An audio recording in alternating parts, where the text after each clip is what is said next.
کچے کا علاقہ آخر ہے کیا؟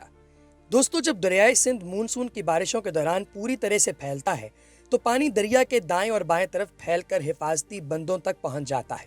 برطانوی دور حکومت میں جب نہری نظام بنایا گیا تھا تو حفاظتی بندوں کے اندرونی علاقے کو کچا اور بیرونی علاقے کو پکا قرار دیا گیا۔ کچے کے علاقے میں شر، تیغانی، جاگیرانی، جتوئی، ان سمیت مختلف بلوچ اور چاچڑ، مہر، میرانی اور سندرانی سمیت دیگر سندھی قبائل آباد ہیں جو یہاں کی زرخیز زمین پر کاشتکاری کرتے اور مال مویشی پالتے ہیں۔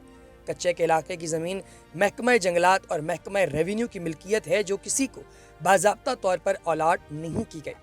کشمور میں تقریباً 64 کلومیٹر، سکھر میں 40 کلومیٹر، گھوٹکی میں 78 کلومیٹر اور شکارپور میں 38 کلومیٹر کے قریب حفاظتی بند موجود ہے۔ کچے میں زمین کی حد بندیوں اور مال مویشیوں کی چوری پر برادریوں میں جھگڑے معمول کی بات ہے جو بعض اوقات سنگین شکل اختیار کر لیتے ہیں۔ اگر ایک برادری کی لڑکی نے دوسری برادری کے کسی شخص سے پسند کی شادی کی یا اظہار کیا تو بھی قبائلی تنازعہ شروع ہو جاتا ہے، جس کی ماضی میں کئی مثالیں موجود ہیں۔ کچے میں رہنے والی ہر برادری کے پاس جدید اسلحہ موجود ہے۔ کچے میں روزمرہ کے کاموں کے لیے زیر زمین پانی استعمال کیا جاتا ہے۔ جب دریا کا پانی اتر جاتا ہے تو کاشت زیر زمین پانی سے کی جاتی ہے جو ٹیوب ویلز کے ذریعے حاصل ہوتا ہے۔ یہاں بجلی نہیں ہے۔ ٹیوب ویلوں کو چلانے اور گھروں کو روشن کرنے کے لیے سولر پینلز کی مدد سے بجلی حاصل کی جاتی ہے۔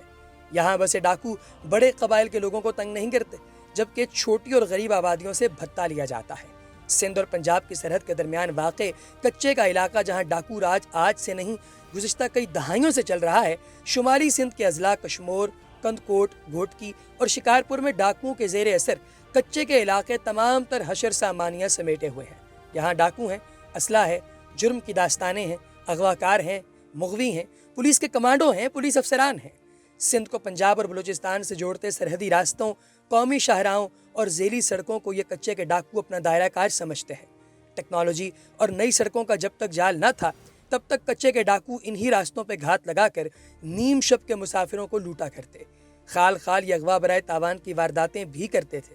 پھر جب ان کا نیٹ ورک بڑھ گیا تو ان لوگوں نے اور بہت سے کام شروع کر دیے، یہاں تک کہ ان لوگوں نے سائیڈ بزنس کے طور پر ملک کے بڑے بڑے چھوٹے چھوٹے تمام قسم کے جرائم پیشہ افراد کو اپنے یہاں پناہ دیتے ہوئے پناہ کے عوض پیسے لینے کا کام شروع کر دیا۔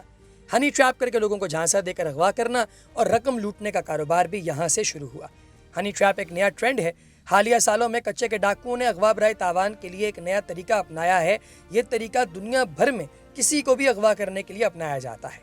اس میں مرد ڈاکو کو کسی بھی فون کال کر کے خاتون کی آواز میں بات کرنے کے بعد دوستی کرنے کا ٹارگٹ دیا جاتا ہے۔